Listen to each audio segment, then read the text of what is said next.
Hola, ¿cómo están? Muy buenas tardes. En una emisión más del Rincón de la Orfandad. Aquí estamos los huérfanos y aquí estamos los metiches, ¿verdad? Aquí estamos todos juntos en este fin de semana que espero que estén disfrutando. Saludo con mucho gusto a Gaby Guerrero. Gaby, ¿cómo estás? Bien, ¿y tú? Muy bien, traes ahora ahí una víbora en la cabeza. Una víbora. ¡Ah! Yo me la hice, gracias, sí. Sí, Me tomó nada más como 50,000 horas. exacto, traes a la boa. Es que me Traes a sentí la como boa. medusa. No, ¿Eh? yo quería ser medusa. No, tú querías ser maléfica, confiésalo. Ah, Maléfica es buena. Sí, Maléfica es buena. Es muy grande. Pero es buena, pero es buena. Nicolás Alvarado, ¿cómo estás? Bien, aquí vamos, sobreviviendo. Todo es como una película de Disney últimamente. Híjole, pero de las de terror. Es como el aprendiz de brujo, sí. Exacto. Jaime Guerrero, ¿cómo estás? Bien, Tere, saludos a Nicolás y a Gabriela.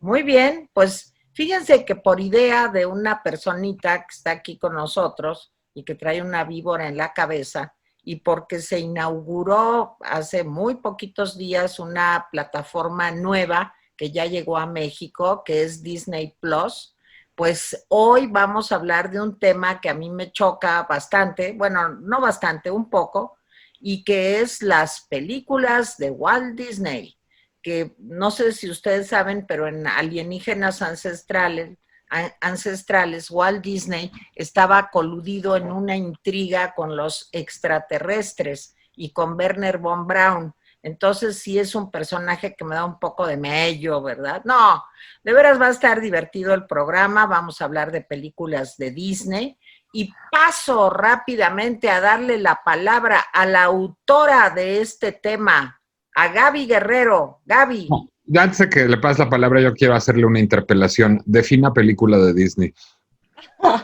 ¿Ok? Una- es una buena, sí, porque, ok, empezamos con esto. Antes de que les dé mi recomendación, yo sé que la gente escucha Disney Plus y dice, "Ay, pues ¿para qué voy a pagar 159 pesos al mes para ver películas de, pues, de caricaturas, no animadas, El Rey León, lo que sea?" Pero es una buena pregunta la de Nicolás por esto, porque en Disney Plus obviamente está todo lo que le pertenece a Disney. ¿Y qué le pertenece a Disney? Todo. Todo le pertenece a Disney. Star Wars, por ejemplo, es una película de Disney. O sea, todas las películas de Star Wars ahora viven en el universo Disney, el universo Marvel vive en el universo Disney. Las películas de Fox, hay una gran cantidad de películas de Fox, las más cute, digamos, las más, pues, amigables, las más infantiles, ahí están. Entonces es una buena pregunta. Una película de Disney, para mí una película de Disney es una película animada. O una de las nuevas live actions, Mulan, El Rey León, no sé, Aladdin.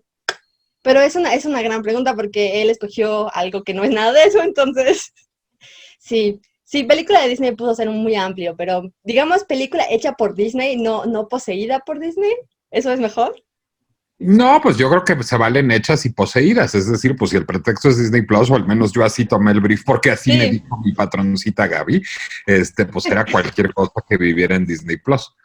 Sí. sí. Yo, Y a la mí, verdad es que hay muchísimas cosas en Disney Plus, hay muchísimas cosas que viven dentro de Disney Plus. National Geographic le pertenece a Disney. Yo no sabía eso. O sea, yo no sabía eso hasta que empecé con el canal el 17. Por cierto que llegó el 17 con fuegos artificiales, asustando a toda la ciudad. Fue increíble.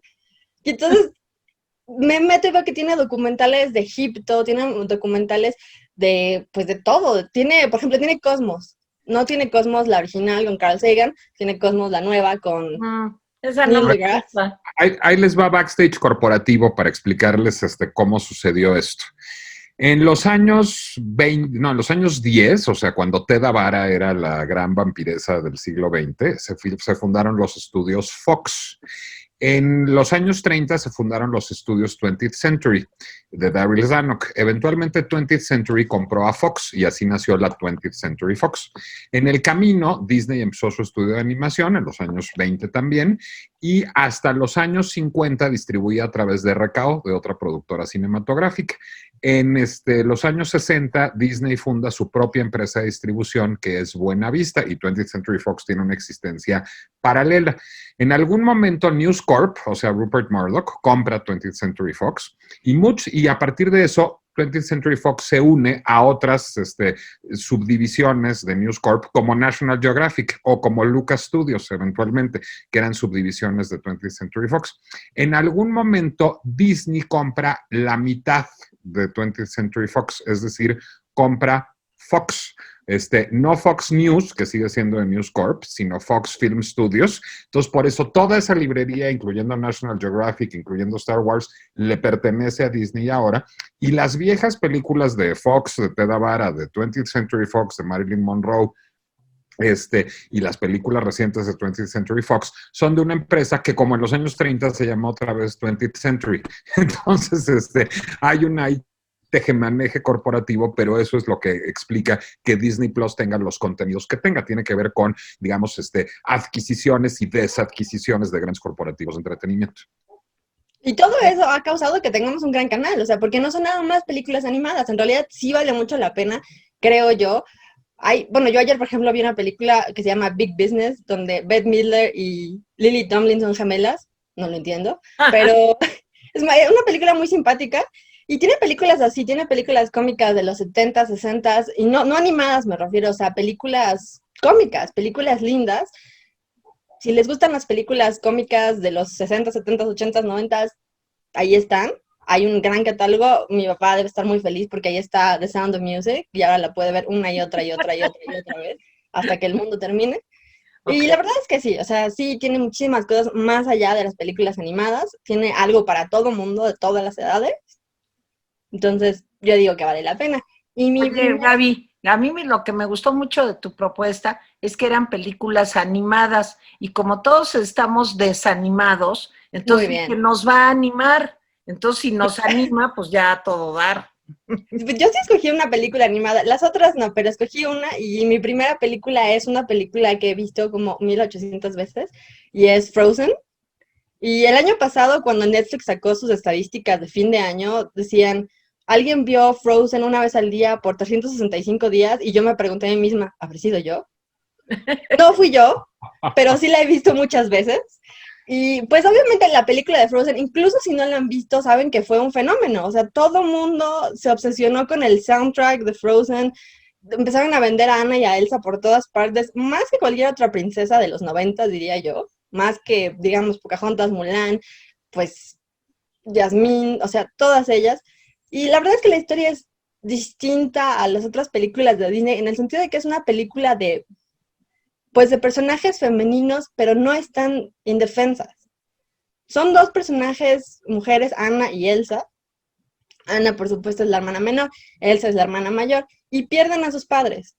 Pierden a los reyes de Arendelle, ellas son princesas, y los padres un día se van de viaje, y su barco naufraga, se quedan solas, y pues tienes a estas dos chicas que están ahí, que van a heredar un reino, Elsa sobre todo, Elsa es la mayor, y entonces es la que se va a volver reina, pero el problema es que Elsa tiene poderes de hielo, criomancia, y no sabe cómo manejarlos, nadie sabe cómo manejarlos, ella misma dice, pues no estoy lista para ser reina porque ni siquiera puedo lidiar con mis poderes, entonces no sé qué hacer con esto. Y tienes a Anna y a Elsa yendo por todo un viaje, escogiendo cómo es lo que van a hacer. Algo que me gusta mucho de la película es que se supone que Elsa iba a ser la villana. O sea, Elsa iba a ser la villana, Anna iba a ser la que salvara al reino, digamos, con la ayuda de un príncipe. Se iba a enamorar de un príncipe y pues obviamente la misma historia de siempre. Vencemos a la villana, tú y yo, mi amor, y luego vamos y reinamos y somos los mejores reyes. Pero al final del día, Disney escogió, y creo que fue una gran elección, que Elsa se volviera la hermana mayor, sarcástica, cínica de Anna. Y pues la verdad es que es muy simpática. Elsa es ese personaje que todos somos. Cuando Anna va y se enamora de un tipo 20 segundos después de conocerlo, le dice, estoy enamorada de un príncipe. Y Elsa se voltea y le dice, no puedes amarlo, lo acabas de conocer. Entonces ella es todos nosotros viendo una película de Disney así como... O cuando se pone a cantar, Anna se voltea a Elsa y le dice, ¿vas a cantar otra vez? Si vas a cantar otra vez, déjame irme. Entonces ella es todos, ¿no? Y la verdad es que ese como sentido del humor sarcástico no es algo que tengan muchas princesas de Disney. Y por supuesto, pues aquí está la cosa. Elsa no es una princesa de Disney, es una reina de Disney, es la primera reina de Disney por sí misma, que no se casa con un príncipe, que no se casa con un rey, que ella sola hereda todo un reino. Y de hecho, al final de la película, de la primera, les estoy recomendando la primera, no la segunda. La segunda es buena, pero es otra cosa. Sí, y pues ella hereda este reino después de deshacerse del príncipe, que el príncipe que se supone que este es el príncipe encantado de todas las películas, es malo. Resulta que él es el villano. La hermanita se enamora de un campesino que se dedica a criar renos y a picar hielo. Y tienen un mejor amigo, que es este mejor amigo Olaf, que es esta figurita de hombre de nieve, que tiene una nariz de zanahoria. Sí. Y Olaf es algo que me dio mucha risa. Ayer me puse a investigar y aparentemente Olaf fue pedido por el gobierno de Estados Unidos. Olaf fue un personaje que el gobierno de Estados Unidos pidió para concientizar a los niños acerca del calentamiento global. Para decirles, si seguimos calentando el planeta, Olaf se va a morir. Y tú no quieres que Olaf se muera, ¿verdad? Y entonces me pareció algo muy cute, todo eso me parece súper bonito. Y bueno, obviamente al final, esta chica aprende un poco, digamos, a controlar sus poderes. Si se acuerdan de la canción es de Idina Menzel, y creo que ganó un Oscar, me parece que sí ganó premios, es la canción de Let It Go, que obviamente yo me la sé toda, porque la escucho todos los días. Ok. Pero Let It Go, o sea, se volvió un super hit, se volvió increíble. La voz de esta mujer, esta güerita, Elsa, es la actriz de Verónica Mars, que se me olvidó su nombre. Bueno, la actriz de Verónica Mars es también, se ha ganado premio tras premio tras premio por su voz, como ella. Y la verdad es que la película toda es muy linda, tiene unas lecciones simpáticas, digamos, las películas de Disney siempre tienen lecciones, porque pues son películas para niños, son como Mother Goose, y pues la lección es esta, y siempre te lo está diciendo, no tienes que enamorarte de un tipo para ir a tener un reino, no tienes que pedir ayuda para ser la reina, o sea, tú eres la reina y tú puedes como ganar con todo. Yo esta película la he visto 800 veces, de veras, la amo, la adoro, es mi película favorita de Disney, animada. Oye, Gaby, pues la voy a ver, yo nunca la he visto. ¿Cómo es posible? Nunca, no creo que Nicolás la haya visto. Confieso que tampoco he visto Frozen, pero la veré. Y Jaime Guerrero, que no está, a ver, ¿la viste, Jaime? Pues sí, por supuesto que la vi. ¿Y te gusta? Sí, aunque no comparto el entusiasmo de Gabriela, creo que es una película que tiene ese mensaje que da 40 años tarde, pero finalmente Disney entendió dos o tres cosas.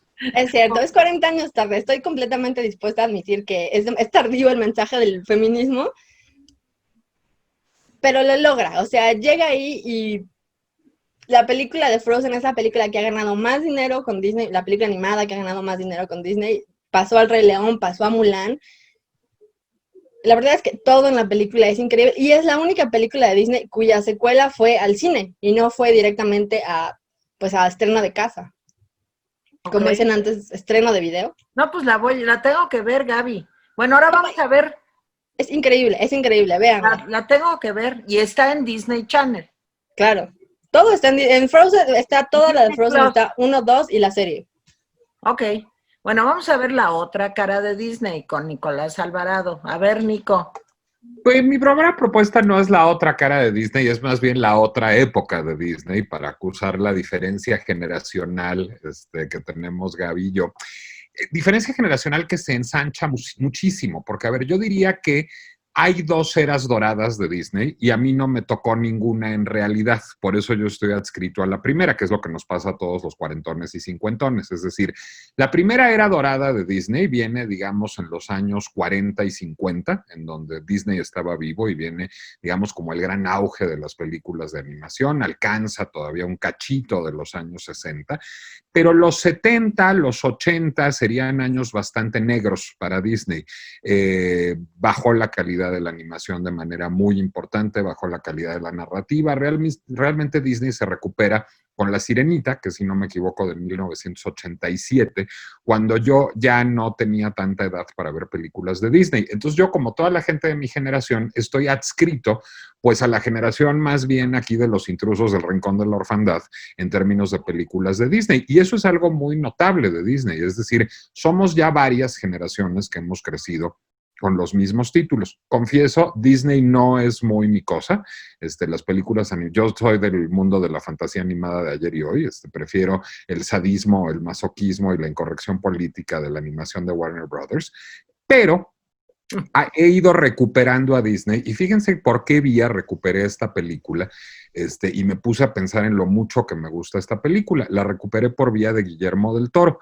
Recordarán ustedes que hace unos meses hubo en Guadalajara, en el MUSA, en el Museo de las Artes de la Universidad de Guadalajara, una exposición de Guillermo del Toro en donde no solo veíamos obra y props y diseños de las películas de Guillermo del Toro, sino veíamos todo aquello que lo ha inspirado, que constituyó su universo visual.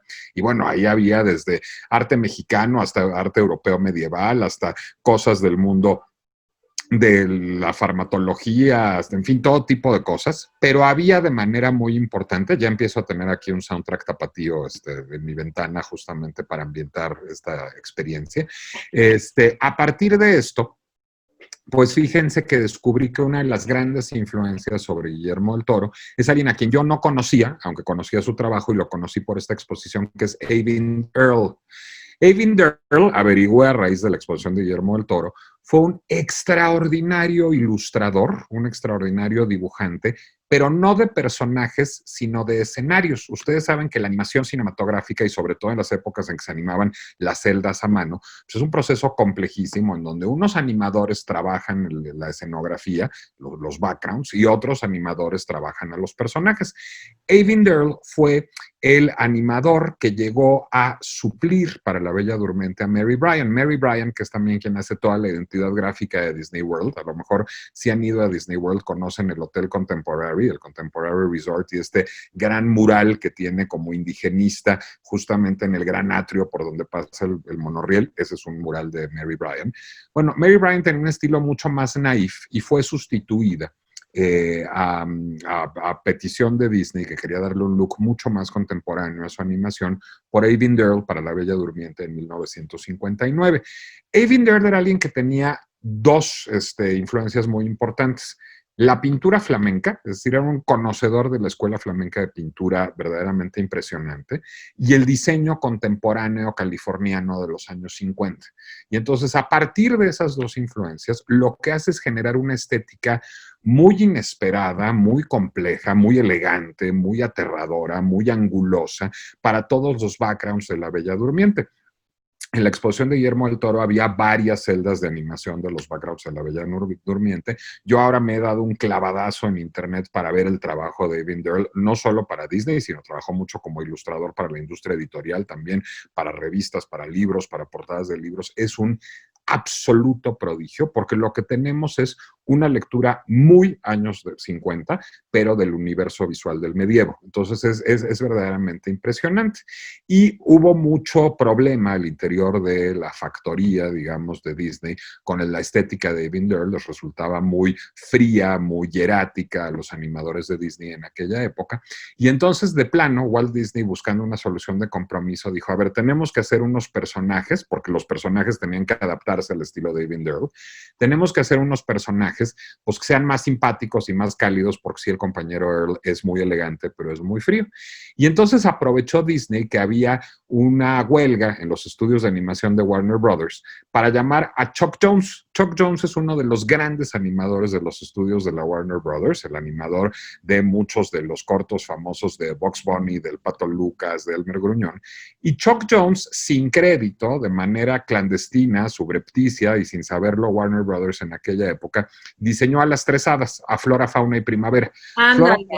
Flora, Fauna y Primavera, que son regordetitas, son simpáticas, son cálidas y que a veces parecen como un pegote, pero un feliz pegote en La Bella Durmiente, donde todos son tan elegantes, tan estilizados, todo es tan terrorífico, Bueno, pues Flora, Fauna y Primavera fueron la aportación de Chuck Jones para hacer mucho más cálido el discurso visual de La Bella Durmiente. La película yo creo que es uno de los mejores Disney, es un Disney francamente aterrador, es un Disney que es bastante fiel al cuento original de Charles Perrault, era cuando todavía Disney se inspiraba, digamos, en cuentos de hadas más o menos del canon para hacer esto.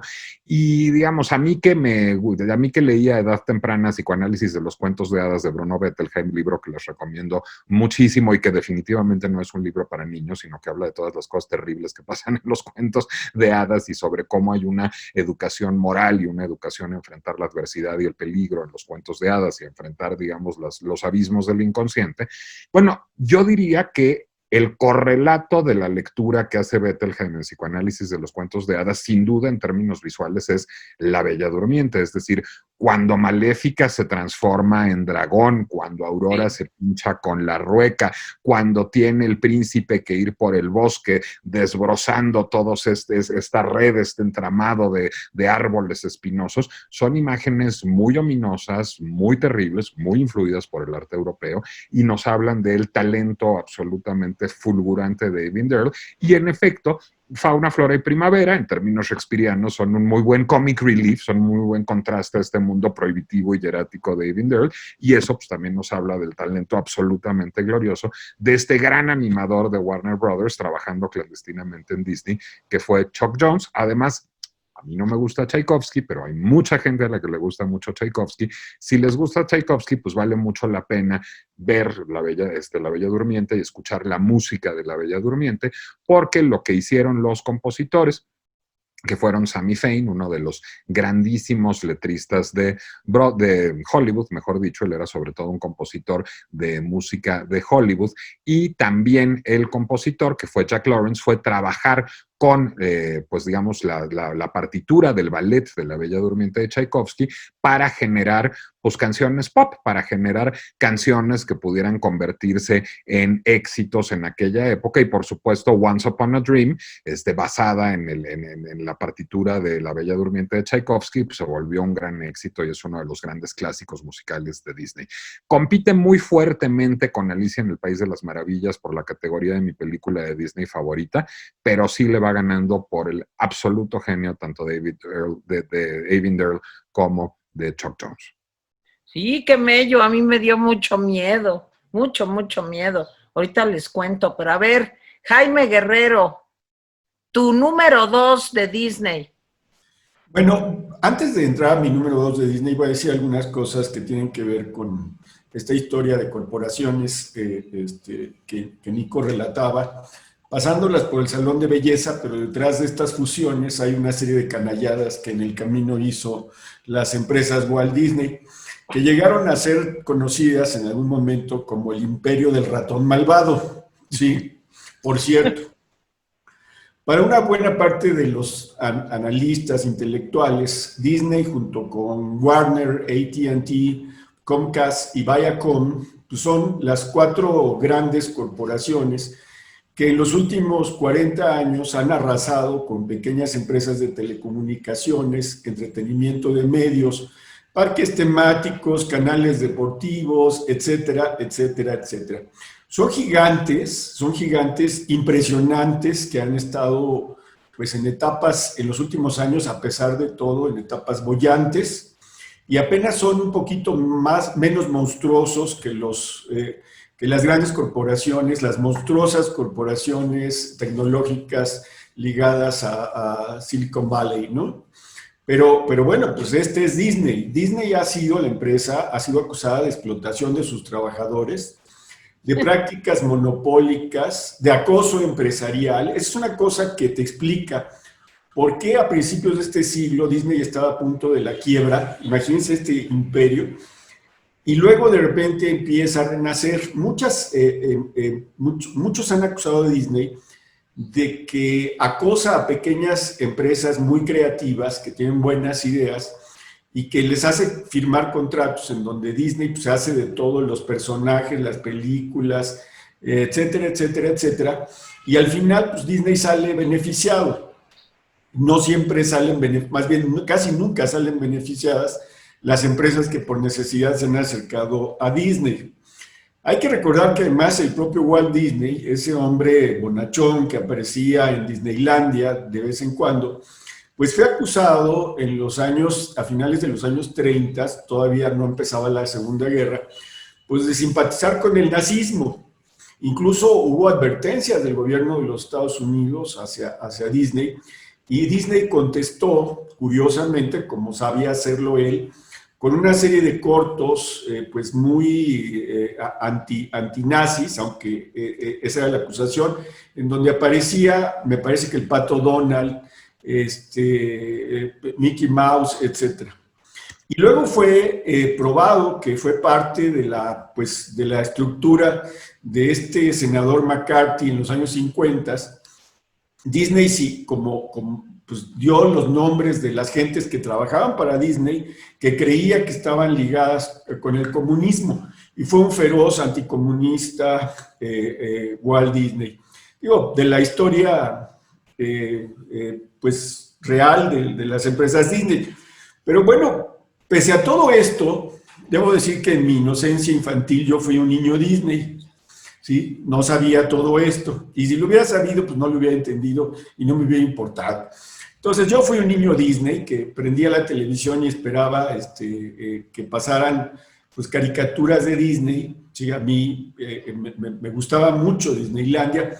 Era uno de los pocos programas para niños que me gustaban. A mí no me gustaba, nunca me gustó el teatro fantástico, no me gustaban las series en español, etcétera, etcétera, etcétera. Yo, la verdad es que siempre fui un alejado de la televisión mexicana, y hasta la fecha, cuando de repente leo que fulano se peleó con Sultana y que se fue de novio con otra, pues, yo ni me entero ni sé qué es eso. Pero bueno, yo sí, aparte de ser un niño Disney, he disfrutado de sus películas a lo largo de mi vida. Con mis hijas disfruté películas como Ratatouille, que son maravillosas, La Bella y la Bestia, Coco, Zootopia, que es genial la película, El Rey León, Mulan, que mi hija adoró mi hija Gabriela adoró en su momento intensamente, La Sirenita, que también ahí Gabriela se aprendió las canciones de La Sirenita, Enredados, Toy Story, Buscando a Nemo, Mary Poppins, que también la vi como 3,427 veces, ¿sí? Y de niño a mí me gustaban La Dama y el Vagabundo, Los Aristogatos, Fantasía y Pinocho, ¿sí? Debo decir que con la película de Pinocho llevé a mi hija Siobhan a ver Pinocho, y pues tuvimos que salirnos del cine porque le parecía horrible que al papá de Pinocho se le hubiera tragado una ballena. Entonces, sí, no soportó eso y tuvimos que salirnos. Bueno, en ese esquema, mi película número 2 es Toy Story 3. Yo creo que es una película hermosa que no abarata los sentimientos. Sí, o sea, no es el mensaje cursilón. En realidad, detrás de la odisea de los juguetes por regresar a manos de Andy es el niño, ahora joven, en Toy Story 3, que fue dueño de todos estos juguetes, ¿sí? Atrás de esta odisea está el mensaje del paso de la niñez a la adolescencia. Y claro, cuando nosotros fuimos niños y luego adolescentes no lo notamos, pero yo como padre de 2 hijas, pues me di cuenta en algún momento dado que ya no jugaban con los juguetes que normalmente jugaban, los ositos, los muñequitos, etcétera, etcétera. Mi hija Siobhan hacía centauros, partiendo 2 muñecos y metiéndoselos en cuerpos de caballo, etcétera. Y esa parte como padre de que ves que dejan los juguetes y ya son adolescentes, es una parte que te hace reflexionar sobre la vida misma, curiosamente. Esta película, cuando la fuimos a ver, pues es de lagrimita, porque a los padres nos recuerda ese tránsito. Creo que podríamos decir que el tránsito está pues de la magnitud de aquella novela de Joseph Conrad que se llama Límite no sé qué, pero que habla también de la transición, ¿sí? De las transiciones. Bueno, esta Toy Story 3 es la tercera película de la saga de Toy Story. La película pues, es de Pixar, uno de los estudios que muchos consideran que pues, ayudó a salvar a Disney de la bancarrota, yo creo que sí. La película obtuvo 2 premios Oscar en la categoría de Mejor Película Animada y Mejor Canción Original. Fue nominada a Mejor Película, Mejor Mezcla de Sonido, Mejor Guión Adaptado, etc. Fue una película que del 2010, ¿sí? En fin, fue durante un buen tiempo la película más taquillera, ¿sí? Hasta que la desbancaron películas como Los Minions, Frozen, etc. Y luego Toy Story 4. Pero fue una película muy, muy taquillera. Tenía las voces de Tom Hanks, de gente como Tom Hanks, como Tim Allen, como Joan Cusack, como Don Rickles, Stell Harris, etc. Tenía mucho trabajo de voces, ¿sí? Escogieron a los juguetes que existían. Los juguetes de Toy Story son juguetes que en la vida real se vendían en los mercados de juguetes. Y bueno, pues la historia es una historia muy sencilla. Andy, de la Toy Story 1, ya no tiene 7 años, han pasado 10 años y Andy pues ya tiene 17 años y se va a ir a la universidad. Entonces, en este traslado de la universidad, pues Andy decide deshacerse de unos juguetes y conservar otros. Yo no sé, me queda claro que mis hijas sí han conservado algunos juguetes de su niñez, otros pues los han desechado.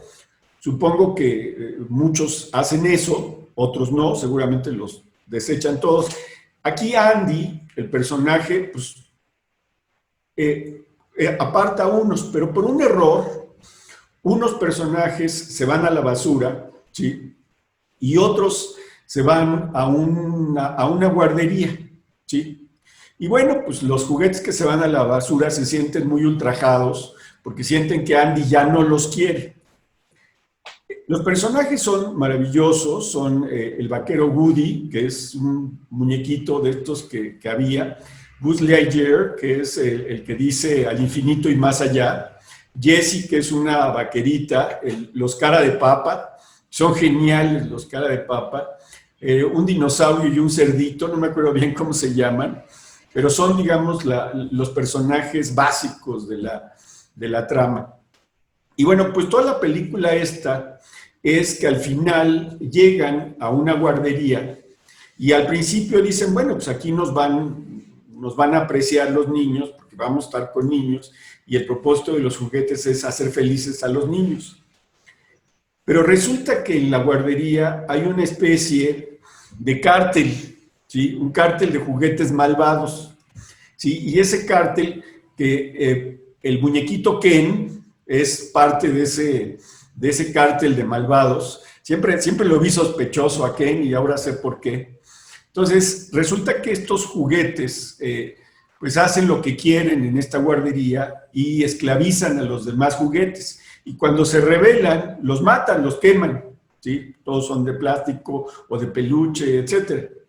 Bueno, finalmente lo que pasa, organizan nuestros héroes, Woody, Buzz, Jessie, organizan una revuelta y logran cambiar las cosas en la guardería y logran regresar a la casa de Andy, que estaba a la vuelta de la esquina, ¿sí? Y cuando se encuentran con Andy, pues Andy se da cuenta de que por un error algunos juguetes se habían ido a la basura y decide Andy que va a regalar sus juguetes favoritos a una niña, ¿sí? No me acuerdo bien cómo se llama la niña a la que le regalan los juguetes, pero cuando Andy le está contando a la niña lo importante que son los juguetes, le dice, mira, este es Woody, es un vaquero muy cortés, es un vaquero muy valiente, le está contando y se está acordando él de todo lo que gozó con esos juguetes.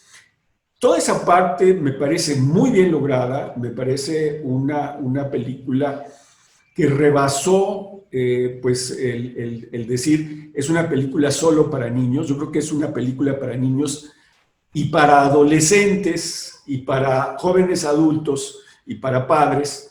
Los jóvenes adultos que digamos 10 años antes eran unos niños, por decirlo. Es una película muy recomendable.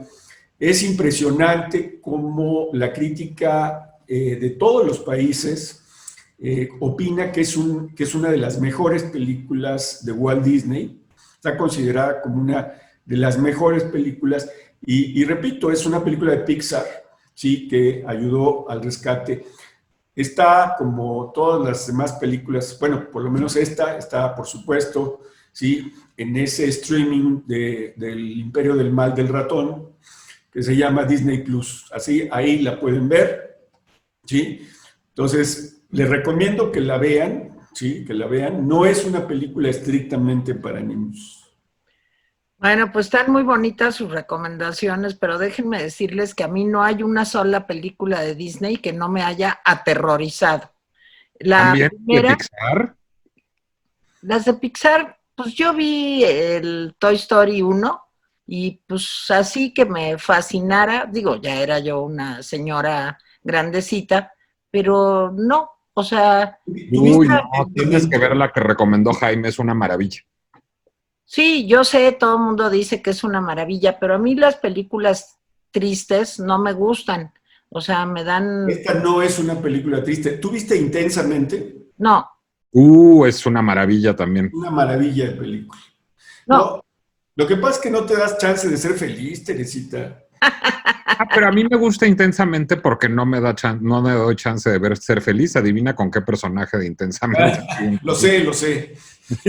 Bueno, pues miren, yo mi primera experiencia con Disney, y es mi segunda película que recomiendo, pero para adultos, para adultos, es Blancanieves. Claro, fue el gran éxito, está catalogada como una obra de arte, digamos, y además dicen que es la primera película animada, Es el porque primer largometraje de animación. sí, Así es. pero no es cierto, porque ahora que me puse a estudiar, resulta que la primera película de animación larga fue El Apóstol, que yo nunca he visto, de 1917.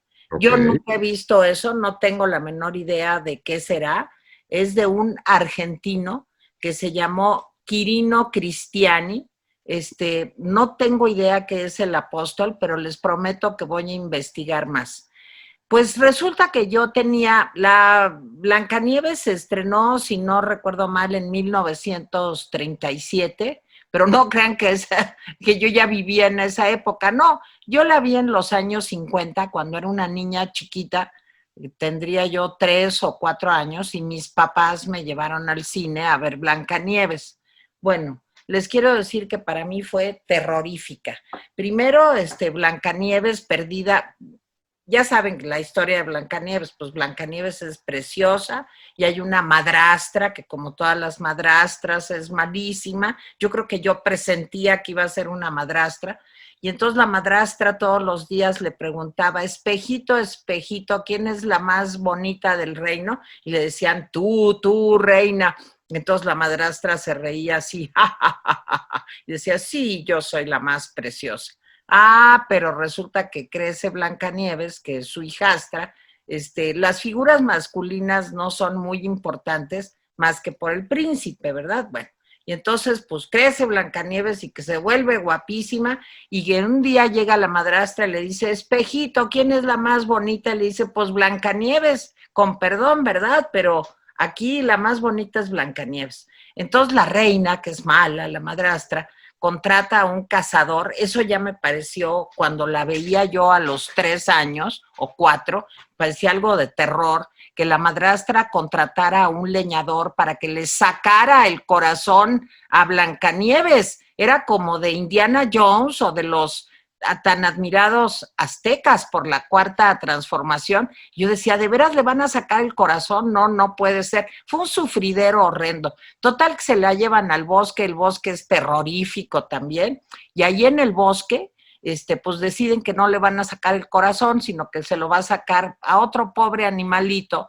para llevárselo a la reina malvada, a la madrastra. Y entonces Blancanieves la dejan ahí en una noche espantosa, con todos los árboles que se ven de terror cósmico, y total que llega a una casa donde todo es enano y todo está horriblemente cochino, y entonces Blancanieves, que es toda una mujercita, como dirían ahora, pues se pone a limpiar, ¿verdad? Y arregla todo, y entonces que llegan los enanos, bueno, o sea, todo este terror, imagínate, perdida en el bosque, te van a sacar el corazón, tu madrastra es una hija de la tostada, y encima de eso llegas a una casa donde solo hay enanos, bueno, pero resulta que los enanos todavía hubieran sido este hombre que me gusta tanto de Juego de Tronos, pues yo pues que sí me quedara ahí con el enano, pero los 7 enanos, y uno es gruñón, y el otro es dormilón, y el otro es no sé qué,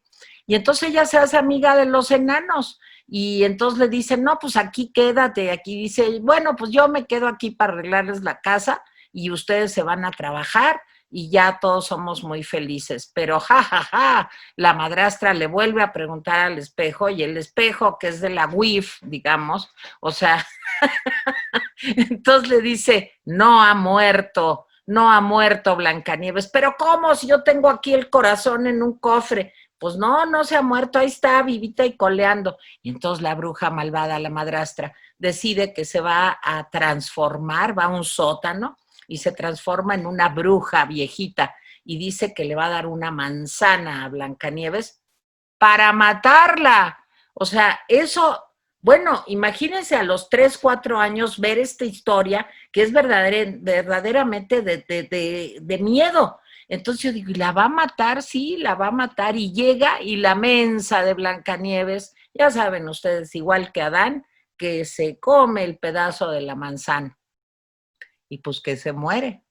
Entonces, pues ya la meten en un cajón, aparte es una cosa necrofílica espantosa, porque en el cuento es de los hermanos Grimm, esta cosa tan terrible, y entonces los enanos deciden que la van a meter en un ataúd, digamos, transparente, para verla como Tutankamen, o sea, para ver cómo se va pudriendo ahí, y entonces, pues ahí está dormida, claro, aguanta los primeros días, pero pues ya imagínense el aroma que tendría la Blancanieves. Entonces en eso, pues que llega un príncipe que alguna vez la había visto y la ve dormida y la ve tan bella que decide besarla.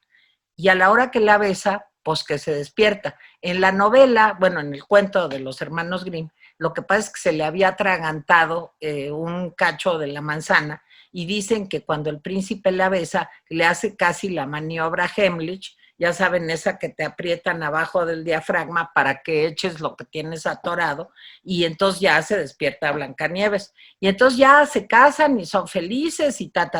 Cuando se acabó este terror de película que me llevaron a ver, yo quedé pasmada, se los juro que es cierto, y Nicolás lo sabe, me quedé ahí clavada en la silla y me decían mis papás, ya Teresita, ya se acabó. Yo decía, hijo, qué bueno que ya se acabó, pero a mí no me saca de aquí nadie. Pero ¿cómo? Vámonos, Teresita. No, yo no me voy. ¿Qué tal? Y si no llega el príncipe, porque era como de permanencia voluntaria, ya saben, ¿no? De lo que se usaba en mi época. Podías ver 3 veces la misma película. Luego había programas dobles y demás. Y entonces, mi papá me decía, no, ya, mijita, vámonos. Ya se acabó la película. No, papá, pero yo todo estoy llorando. Yo no me voy. ¿Por qué no te vas? Porque y si no llega el príncipe y se muere Blancanieves, ya desde esa pequeña edad, que los niños normalmente no tienen conciencia de lo que es la muerte, yo sabía que ahí iba a pasar algo terrible. Y fue un drama para que me sacaran y lloré y demás, y yo creo que tuve pesadillas con Blancanieves. Y luego mis papás me sometieron a otros terrores como Pinocho, por ejemplo, que cuando los niños se convierten en burros, bueno, yo verdaderamente pues ya no podía más. O Dumbo, que era un niño que lo buleaban todos en el circo, o la peor, que es así, hice un drama y me salí, Bambi, que se muere la mamá. Yo dije, bueno, pero yo qué necesidad tengo de ver esto, o sea, por favor, sáquenme. Entonces, que yo sea fan del universo Disney, no, me parecen películas de terror, y la de La Bella Durmiente, que a Nico le gustó tanto, bueno, cuando ella se vuelve dragón, yo me acuerdo de yo chiquita viendo en la pantalla a ese monstruo gigantesco con una sensación de vulnerabilidad y me sentía yo totalmente desvalida. Entonces a mí de veras nunca me han gustado esas películas. Digo, me divierte La Cenicienta, creo que es de las que hay más o menos me gusta porque no está tan terrorífica y siquiera tiene final feliz. Pero eso, de que las mamás se mueran como Bambi o las reinas de corazones sean tan malas en un universo distópico, en una brana distópica donde todos son aterrorizantes, hasta el gato de la sonrisa, o Blancanieves que se muere, o etcétera, etcétera, etcétera, o esta de los juguetes que me cuentan, nunca la veré. ¿Cómo vas a regalar los juguetes y echarlos a la basura? O sea, me parece una cosa espantosa. Entonces, bueno, pues he dado mi versión de las películas de Disney. Al rato les voy a contar cuál es la que me gusta un poquito más. Gaby. No, nada más para contextualizar, de veras lean Psicoanálisis de los cuentos de hadas de Bruno Bettelheim, porque dice exactamente lo mismo que dice Tere Vale, Sí, y es un librazo. Ok. Gaby.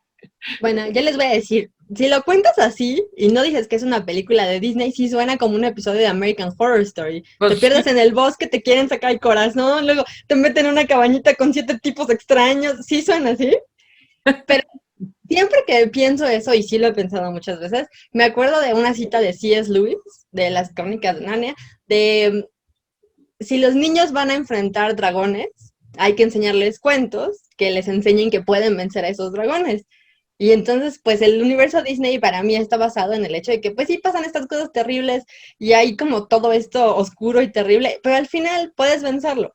¿Quién dice? ¿Quién dice que puedes vencerlos? A los niños hay que dice y yo le creo. No, a los niños hay que enseñarles que no se puede derrotar a los dragones. No, y más vale que huyas como un cobarde. O sea, justo para darme esa bella lección, mi madre me hizo ver Cabaret de Bob Fosse, más o menos a la edad en la que ella vio Blancanieves. ¡Ay, qué horror! ¿Qué onda? Eso sería ya como para llamar a los servicios infantiles en ese momento. Quedó así Nico, por eso quedó así Nico. Exactamente. Pero bueno, yo pienso eso y si es Lewis y yo le creo a C.S. Lewis y le creo a Tolkien, entonces voy a quedarme con eso. Porque si los cuentos de Disney pueden ser muy oscuros, digo, hay que recordar que muchos de ellos están basados en los cuentos de los Grimm. Y los cuentos de los hermanos Grimm son bastante perturbadores. Ayer yo estaba viendo Cenicienta con esta Lily James. Y es una película muy cute, muy bonita. Casi cuadro por cuadro la película de la otra. Pero, digo, si se acuerdan, en el cuento las hermanastras les cortan los pies para que entre la zapatilla de cristal y es muy perturbador. Todo es muy perturbador. Pero por cierto que ahorita que estabas hablando de Blancanieves, me acuerdo que hay una película que no es de Disney, y me acabo de dar cuenta que no es de Disney, pero es muy simpática, donde sale esta Lily Collins de Blancanieves, y la madrastra malvada es esta Julia Roberts, y es muy simpática, se llama Mirror Mirror, y es una película excelente, muy graciosa. Véanla. Si no está en Disney Plus, pero creo que está en Netflix y es muy simpática. Pero bueno, mi primera recomendación, y de nuevo les recuerdo que hay muchos contenidos en Disney, es el universo Marvel. Y es trampa porque no es una sola película, son 20 y tantas películas.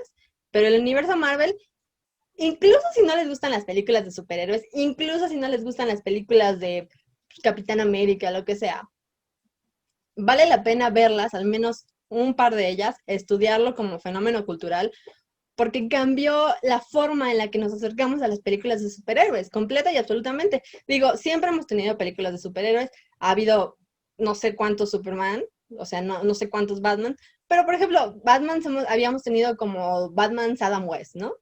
Y es como chusco, simpático. Y tienes al, no sé, a este Michael Keaton como Batman y no te lo crees. Pero finalmente, después de muchos años, yo diría que probablemente el cambio se dio en Batman con este Christian Bale, que se empezaron a tomar un poco más serias las películas. Y Marvel, que en ese momento se estaba yendo a la quiebra, es comprado por Disney y deciden hacer todo un universo y dicen, ok, ¿qué tal que en vez de hacer una película por superhéroe que viva en su propio universo, hacemos que cada película sea una pieza de un rompecabezas más grande?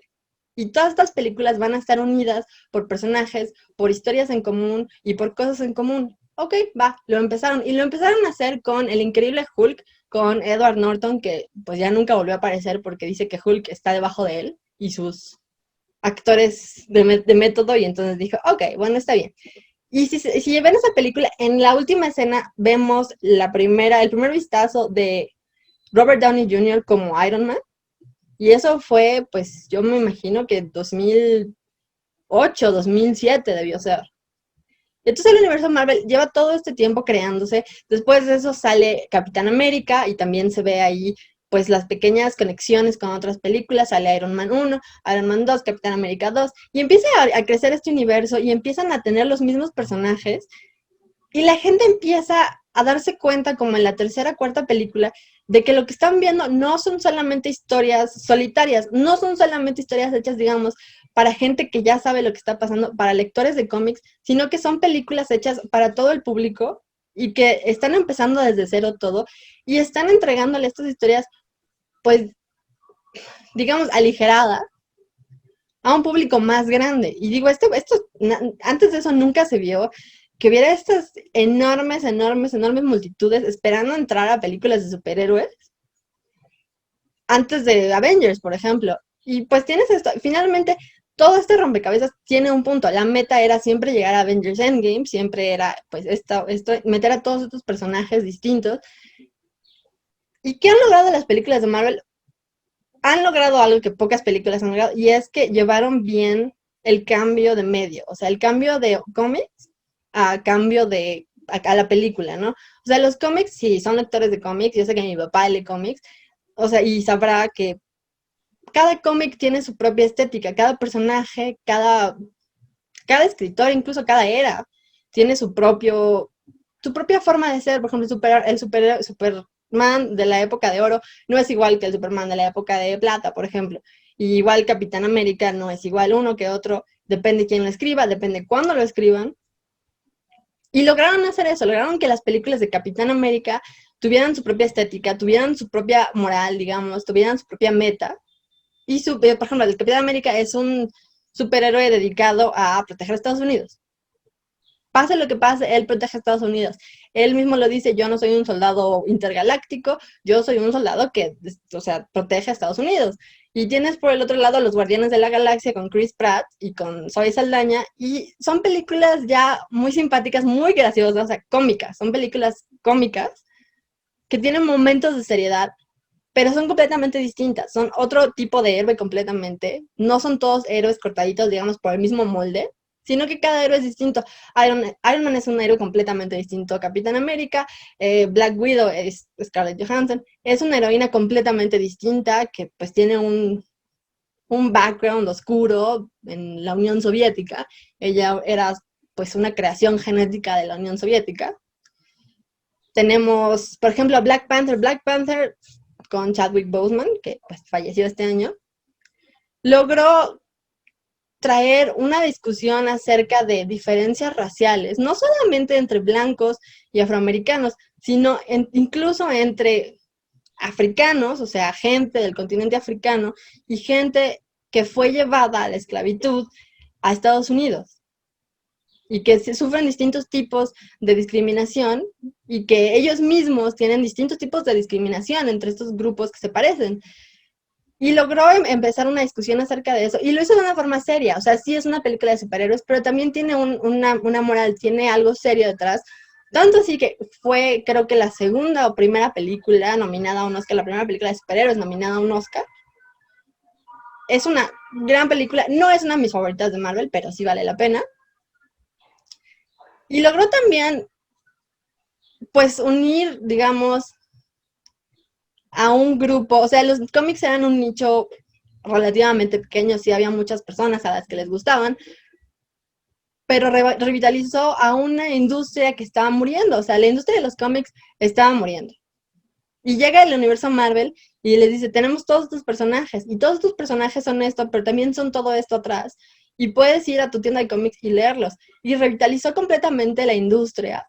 O sea, escritores que se estaban quedando sin trabajo, personajes que ya no habían sido discutidos desde los 50, 60, volvieron a tener pues, su tiempo en el sol.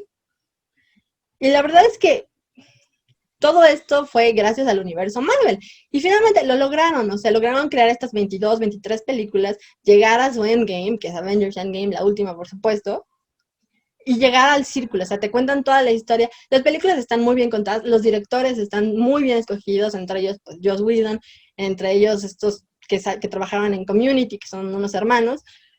O sea, la verdad es que son películas que vale la pena ver, incluso no como fan de superhéroes, no como fan de cómics, sino son películas básicamente de acción, pero también muchas de ellas son películas acerca de qué significa ser un héroe, qué significa ser un superhéroe, qué estás dispuesto a sacrificar, qué estás dispuesto a proteger y cuál es el precio de todo esto.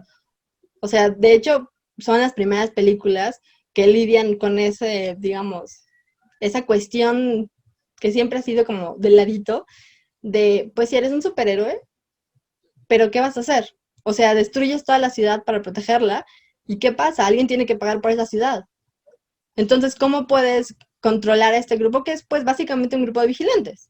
Un grupo de gente haciendo actos ilegales, aunque sean actos, pues, buenos.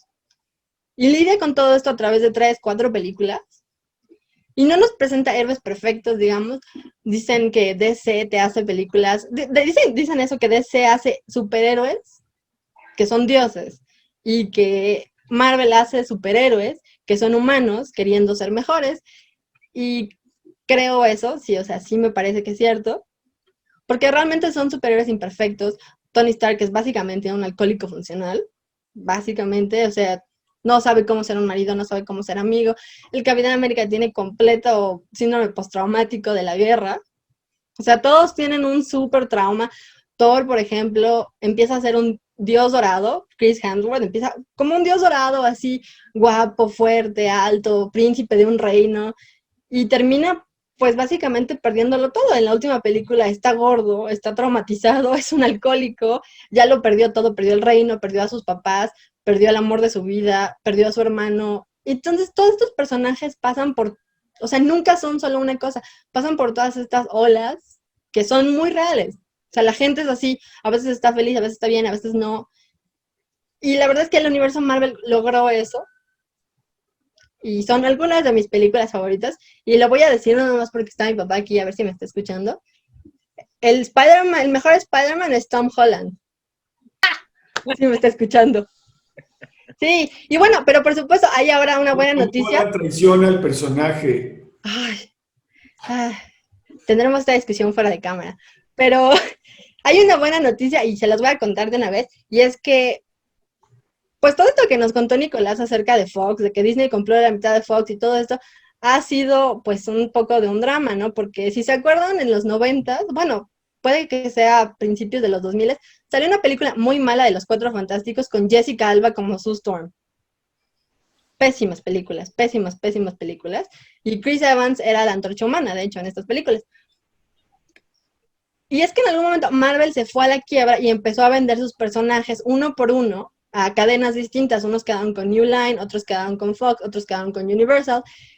Y se quedaron ellos con, pues, con muy pocos, realmente con los que empezaron el universo Marvel, con Iron Man, con Capitán América, pues con ellos. Y lentamente, cuando Disney compró a Fox, fueron readquiriendo los personajes, los Cuatro Fantásticos, y los han ido comprando uno a uno por cantidades ridículas de dinero, así. Creo que el último personaje que compraron le salió en algo así como $60 millones, un solo personaje. Ándale. Y finalmente, si se acuerdan, hemos tenido varias películas de Spider-Man con este Tobey Maguire, que a mí me cae muy mal, y Spider-Man con este otro chico que se me olvida su nombre, ¿cómo se llama? Andrew. ¿Garfield? Sí, Andrew Andrew Garfield. Garfield, sí. Y el mejor Spider-Man es Tobey Maguire. Y cada quien tiene su opinión acerca de cuál es el mejor Spider-Man. Mi papá tiene la opinión equivocada, por supuesto. Yo tengo la correcta.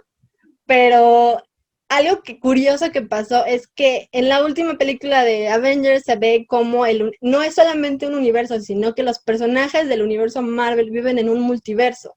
Eso quiere decir, hay muchas líneas de tiempo, hay muchos universos y hay historias paralelas, lo cual quiere decir que ahora todas estas películas, Los Cuatro Fantásticos y Spider-Man de Andrew Garfield y Spider-Man de Tobey Maguire, ahora viven en el universo Marvel.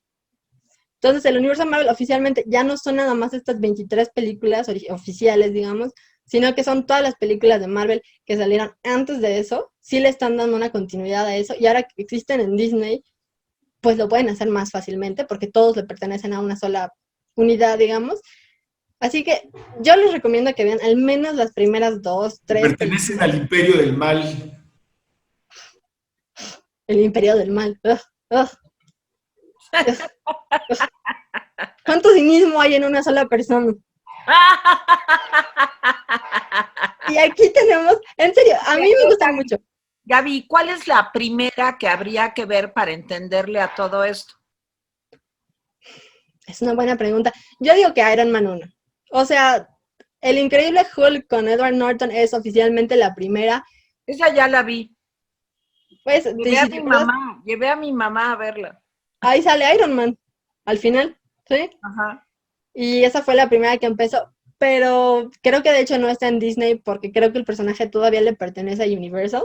El Increíble Hulk. Iron Man. Sí. Y esa Y le entonces, gustó a Nicolás, que no diga que no. A mí me gustan mucho las de Iron Man y me parece que Robert Downey Jr. es un extraordinario Iron Man. Y me gustó mucho Capitán América 1. No solo en términos narrativos, sino el diseño de arte de Capitán América 1 me parece un absoluto prodigio y me parece una película bien escrita y bien actuada. Ok, bueno, pues esa la tenemos de tarea. Entonces que vean Iron Man y Capitán América. A ver, Jaime, ¿y tú protesta de una vez o calla para siempre?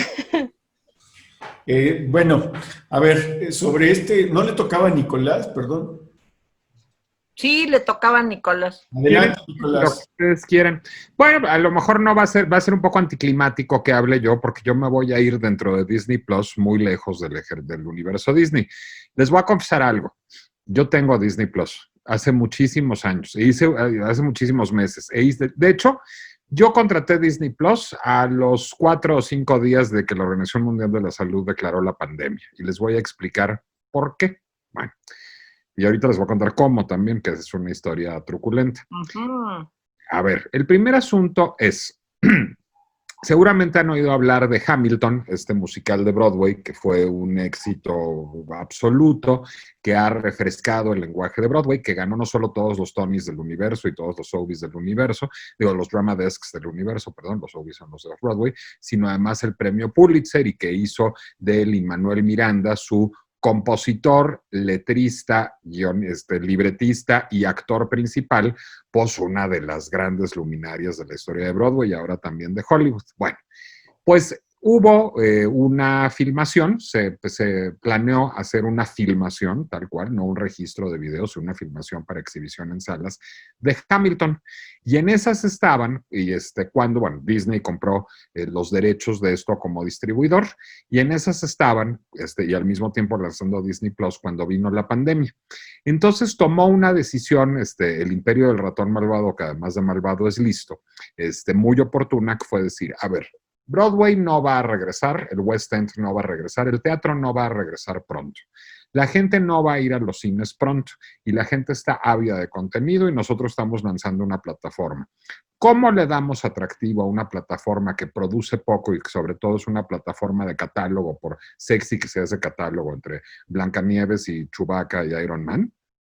Bueno, pues buscando algo que todo el mundo quiera ver, que haya creado una gran expectación. Y ese producto fue Hamilton. Entonces, Disney Plus es lanzada desde el principio como una plataforma que te permite ver Hamilton. Bueno, fíjense, en el fin de semana que se estrenó Hamilton, que fue el poco del lanzamiento de Disney Plus, más del 70%, subió más del 70% las contrataciones de Disney Plus en los países en los que está disponible y casi el 40% de esas personas vimos Hamilton en ese fin de semana. ¿Cómo contraté yo Disney Plus? Con unas trampas espantosas, pero me siento muy orgulloso de ellas. Bueno, yo tengo un VPN, un Virtual Protocol Network, que me permite engañar a Internet y que piensen que no estoy aquí, sino estoy en Houston. Pago $80 por eso al año, es la mejor inversión de mi vida. Pero Disney Plus, cuando no había llegado a México, solo aceptaba tarjeta estadounidense. Entonces le hablé a una amiga que vive en Miami, le dije, préstame tu tarjeta, yo te deposito en tu cuenta los $100 y pico, y fue una gran inversión porque pudimos ver Hamilton y por eso yo disfruto Disney Plus hace muchísimo tiempo. Bueno, Hamilton es, yo diría que uno de las grandes creaciones del teatro musical estadounidense, y lo digo también, yo diría del teatro estadounidense a secas. Es un musical también para la mucha gente a la que no le gustan los musicales, y yo diré que a mí, que me gustan mucho la mitad de los musicales, pero detesto la otra mitad de los musicales de manera militante, me gusta mucho. Yo diría que el padre espiritual, aunque no del registro, digamos, musical ni verbal de Hamilton, es Stephen Sondheim. Stephen Sondheim fue el gran revolucionador, digamos, revolucionario de la escena musical estadounidense, con obras, muchas de las cuales han sido llevadas al cine, como Sweeney Todd, como Into the Woods, como West Side Story, por supuesto, como Gypsy, como A Funny Thing Happened on the Way to the Forum, y como muchas otras que no han sido filmadas, como Follies o como Pacific Overtures, que lo que buscó es la complejidad política y psicológica y la complejidad musical también y verbal en el lenguaje del teatro musical estadounidense. Lin-Manuel Miranda es un devoto admirador de Stephen Sondheim. Yo creo que Hamilton es la hija directa de Pacific Overtures. Pacific Overtures fue un musical que hizo Sondheim en los años 70 sobre la transformación política y cultural de Japón a la luz de sus relaciones con Occidente, y que lo hizo en lenguaje, pues digamos, muy influido por la música tradicional japonesa, pero mezclada con el sonido de Broadway, lo que da una cosa muy inesperada y con unas letras francamente literarias y filosóficas y brillantes. Hamilton es eso, pero es sobre el proceso, digamos, de la fundación de Estados Unidos, sobre el proceso de la redacción de su constitución, sobre las historias de vida y las rivalidades políticas, emocionales, intelectuales entre los padres fundadores de Estados Unidos, desde una perspectiva además muy crítica, muy adecuada, digamos, a los valores étnicos y de género de nuestros tiempos. De hecho, es el casting de la obra no reconoce género, sino hay actores de todos los colores y orígenes étnicos representando pues una serie, y de todos los géneros, además representando personajes que básicamente son hombres blancos anglosajones. Y a partir de esto, lo que hace Lin-Manuel Miranda es, con una investigación histórica prodigiosa, con una pericia psicológica y política extraordinarias y con una solvencia literaria realmente notable, crear una partitura que abreva al mismo tiempo del hip hop y del lenguaje tradicional de Broadway. Y el resultado es verdaderamente prodigioso. Yo diría que inventa un nuevo género musical Lin-Manuel Miranda aquí. El montaje es de una agilidad y de una espectacularidad verdaderamente notable, sin dejar de estar al servicio de la historia todo el tiempo. Y otra cosa muy notable es que a mí, que me gusta mucho el teatro, que me gusta mucho el cine, que me gusta mucho la tele, luego me enojo cuando se rompen las fronteras. El teatro filmado no me gusta. Hamilton no es teatro filmado, no es un registro. Hamilton es una película, y es una película, casi diría es un documental sobre una obra de teatro. Es decir, usa técnicas verdaderamente cinematográficas, y el despliegue del lenguaje y el despliegue de técnicas cinematográficas son impresionantes para hacernos vivir la experiencia de estar como si la cámara fuera nuestro ojo y enfocara los detalles, presenciando un montaje de una obra de teatro en Broadway en vivo, desde la obertura, desde el intermedio, desde ciertas risas. De veras, la solvencia cinematográfica de Hamilton es una cosa extraordinaria, y además, como no vamos a poder ir al teatro muy pronto, pues vale mucho la pena vivir esa experiencia.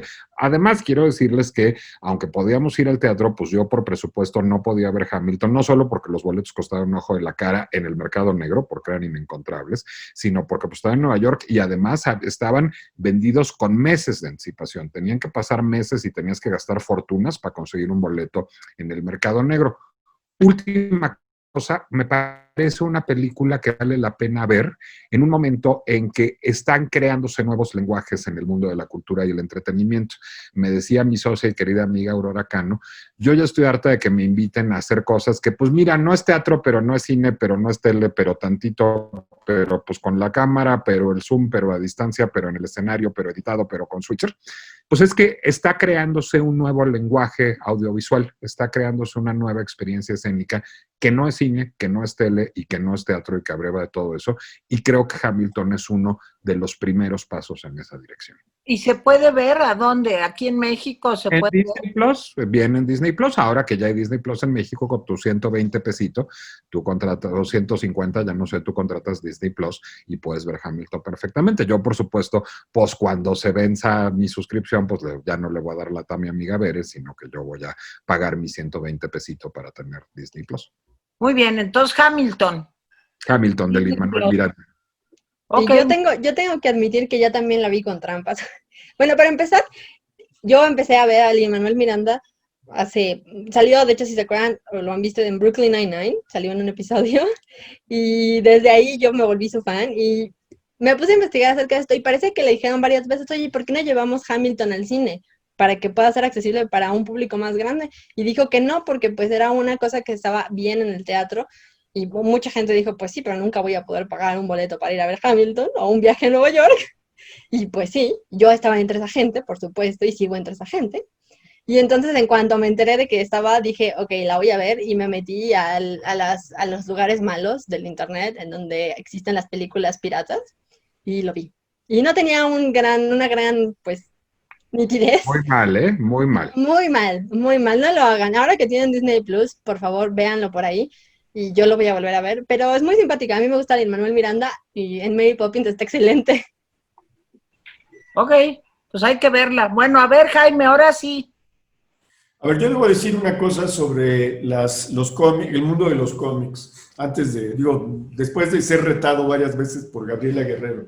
A ver, sí, yo soy un fan de DC Comics, ella es un fan de Marvel. DC Comics también, en el proceso de las corporaciones monstruosas, fue adquirida por la Warner, entonces parte del otro consorcio del mal también. Sí, los personajes de los cómics eran planos. Los personajes de los cómics eran planos, en buena medida. Tal vez el primer personaje, de los grandes cómics conocidos, los superhéroes, Iron Man era un personaje terriblemente desabrido en sus primeros años. Hulk era una masa de músculos nada más. Tal vez el primer personaje que rompe eso es Batman, porque él, a diferencia de Superman, que es un Boy Scout con capa, Batman no. Batman es un personaje torturado, ¿sí? Pero el que rompe definitivamente eso es el Hombre Araña de los años 60. El Hombre Araña nace como cómic en los años 60, ¿sí? Que es un chico que, además de tener los poderes, sufre por terminar la quincena, porque siempre tiene problemas de dinero. Y eso rompió el esquema de que los superhéroes tenían toda la vida arreglada. Bruce Wayne, Batman, pues, tenía la vida arreglada, o sea, el tipo era millonario. Peter Parker no. Peter Parker tiene que pensar en la medicina de su tía May, en aquel entonces una anciana, pero cuando es el Hombre Araña se transforma, se burla, hace chistes, es decir, es un joven diferente al de Peter Parker. Entonces, rompió ese esquema pues de plano que tenían los cómics, y debo decir que a partir de ahí DC Comics se tardó bastante tiempo en darse cuenta que tenía que darle contenido, tenía que darle dimensión a sus personajes. Y además, para terminar el asunto, sí debo reconocer una cosa: las películas de Marvel le llevan mucha ventaja a las películas de DC Comics, no solamente en cuanto a la dirección, el diseño, el vestuario, la puesta en escena, las actuaciones, los diálogos, sino porque han logrado hacer de personajes bidimensionales personajes tridimensionales, personajes entrañables, contradictorios, divertidos, obscenos, ¿sí? Etcétera. Entonces, sí, todavía las películas de DC Comics son un poco en el tono de Boy Scout, ¿sí? Que, en fin, pero bueno, mi primera película es Fantasía. Fantasía fue el tercer largometraje de Disney, después del éxito de Blancanieves y los 7 enanos, y el fracaso relativo de Pinocho. Pinocho no fue un gran éxito, a pesar de todo, ¿sí? Sí están consideradas películas clásicas, pero de ninguna manera fueron películas exitosas. En el caso, Blancanieves sí, Pinocho no, y Fantasía mucho menos. Fantasía es, yo creo que parte de un experimento cuando Walt Disney todavía era creativo. O sea, digamos, era el Walt Disney creativo y no corporativo, ¿no? Entonces, Fantasía es una película sinestésica, porque oyes la música, ves los colores y te imaginas mil cosas, o sea, te combinan los sentidos para verla. Es una película experimental, ¿sí? Y yo creo que en su época pues no fue muy entendida. Técnicamente, además, es una película muy complicada porque exigía que en las salas que se exhibiera hubiera un cierto tipo de aparatos de sonido que se le llamó Fantasía Sound o algo así. Es decir, tenías que ir a instalar todo este aparato de sonido y visual para que pudiera apreciarse lo que era la película Fantasía. Y por supuesto, pues no todo mundo tenía. De ahí que las giras y todo lo demás, déjenme decirles que la película, creo que en 50, 60 años, obtuvo $83 millones. Nada. Sí, es una película clásica, considerada una joya, una obra de arte, pero realmente no fue y ni es todavía una película, digamos, exitosa. Creo que es una película muy imaginativa, es una película ambientada por cuya música es de la Orquesta de Filadelfia, dirigida por Leopoldo Stokowski. Déjenme decirles que se tuvo que regrabar, remasterizar todo este sonido, todo esto, porque las copias se echaron a perder y tuvieron que volver a hacer toda una dinámica técnica para rehabilitarlas. La propia grabación en la época, estamos hablando de 1939, porque la película se estrena en 1940, la película fue grabada usando muchos canales de audio, o sea, es muy complicada la película. En fin, luego cuando quisieron estrenarlo se les atravesó la Segunda Guerra Mundial y fue un relajo hacerlo. En fin, ¿qué dice hay una versión que se llama Fantasía 2000, ¿sí? Yo la empecé a ver y creo que ya no ofrece grandes cosas nuevas, ¿sí? En fin, la película tiene 8 piezas musicales en 7 animaciones. Voy a irme muy rápido porque ya nos tardamos mucho. Toccata y Fuga es la primera, ¿sí? Es una toccata y fuga ilustrada por dibujos abstractos. De repente los arcos de los violines se convierten en llovizna, de repente los copos de nieve van creciendo, se hacen más pequeños. Toccata y Fuga es una pieza musical muy difícil de imaginarse, pero creo que quienes se la imaginaron en esa época lo hicieron bastante bien. Cuando tú Bach, ves ¿no? imágenes... De Bach. Sí. Entonces, esa parte tú dices, qué bien está con relación a la música. El siguiente son piezas del Cascanueces, son varias piezas, creo que son 5 o 6, la danza de las flores, la danza de la china, la danza árabe, y bueno, pues hay hadas, elfos, el baile de los hongos, de los honguitos, es genial, porque los hongos hacen la danza china. El ballet de peces es maravilloso, porque te imaginas pues los vestidos de las bailarinas. En la danza rusa, los cardos son cosacos y las orquídeas son campesinas rusas. Y luego viene un pedazo, la tercera pieza es El aprendiz de brujo, ¿sí? Está basado en un poema de Goethe, ¿sí? Y la música es del aprendiz de brujo de Paul Dukas, de 1899. Este pedazo de la película Fantasía ya se había grabado, ¿sí? Walt Disney quería reivindicar al ratón porque con la aparición de Donald Duck, Donald empezó a ser un personaje más querido en Estados Unidos, y como el favorito de Walt Disney era el ratón, pues dijo, no, tenemos que hacer algo con el ratón. Y entonces hace este corto, y este corto resulta extraordinariamente caro, ¿sí? Y entonces lo que dices, no, pues vamos a meterla en un largometraje. Y el aprendiz de brujo, pues ya todo el mundo conoce la historia, Mickey Mouse, ¿sí? Es el aprendiz del brujo que se llama Jen Sid. Jen Sid es Disney al revés, ¿sí? Entonces, que se encarga del agua, y en un momento de descanso del brujo, Mickey Mouse se pone el gorro y hace un relajo con las escobas y el agua, hasta que llega Jen Sid y le dice, no, mira, así se hace, pum, y lo regaña, ¿no? Todo esto, no hay una sola frase ni una sola palabra de Mickey Mouse, todo es, pues, sin diálogos. Al final de este pedacito del aprendiz de brujo, se ve a Leopold Stokowski y se ve cómo se acerca Mickey Mouse a Leopold Stokowski y le jala la ropa, y entonces se saluda, le da las gracias Mickey Mouse a Stokowski, y bueno, el cuarto párrafo es la consagración de la primavera de Stravinsky, ¿sí? Déjenme decirles que este pedacito fue usado después para muchos videos que explicaban el origen del sistema solar, el origen de la vida y el origen de los dinosaurios. Cuando se hizo este pedacito de la consagración de la primavera, cuando se extinguen los dinosaurios, no se conocía bien la teoría del cometa que cayó en Yucatán y extinguió la vida de los dinosaurios.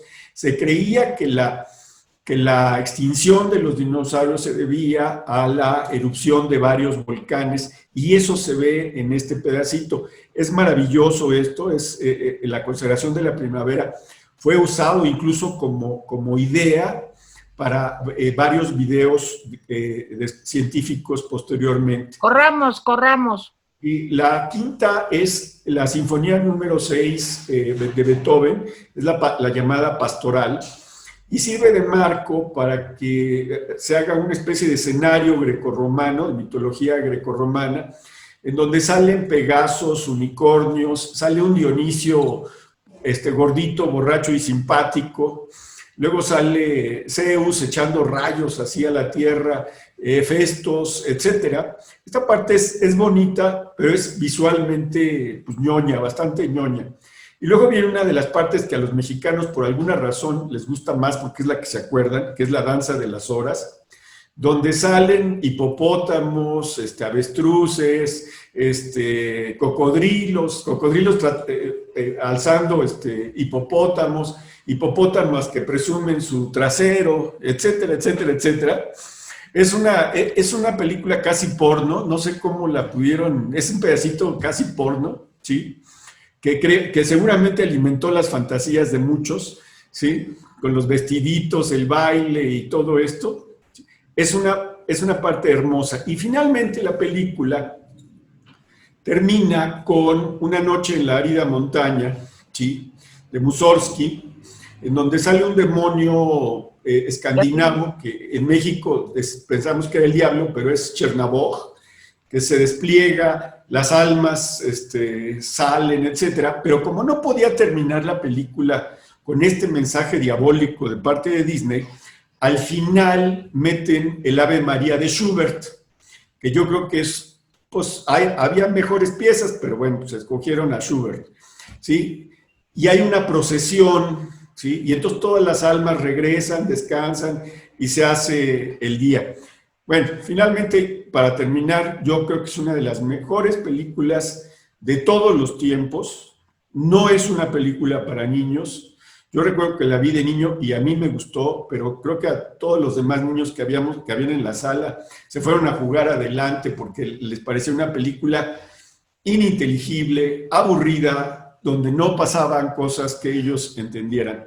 En fin, fue una película muy costosa, muy costosa, y no retribuyó en gran medida, por lo menos monetariamente, a Disney. Sí, desde el punto de vista artístico y ya.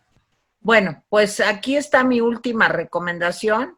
Mi última recomendación es una película que no da tanto miedo, que se llama La Dama y el Vagabundo. Se estrenó en 1955. Se trata de una perrita muy fifí, una perrita cocker, que conoce a un solovino y se enamoran, pero resulta que por alguna aventura terminan en una perrera y logra zafarse la perrita Fifi de la perrera junto con el vagabundo, y finalmente destruyen la idea de que la perrita había lastimado a un bebé de la pareja humana, pues que eran sus dueños. Y el perrito Golfo, pues defiende al bebé de una rata malvada, todavía no salía Ratatouille, entonces las ratas todavía eran malvadas, y el vagabundo defiende a un bebé de una rata, y finalmente ya aceptan que la perrita Fifi se case con el vagabundo. Y es una película padre, y fuera de lo de la rata, que es medio feo, es menos feo que Una noche en la árida montaña de Mussorgsky, que tanto le gustó a Jaime y que ahí me daba miedo, pánico. Bueno, oigan, pues ya nos vamos. Ojalá y vean algunas de estas películas. Ya está Disney Plus y les agradecemos mucho que nos hayan acompañado. Gaby Guerrero, Nicolás Alvarado, gracias por recibirnos en su rincón de la orfandad. Jaime Guerrero, pues ahí nos seguimos viendo.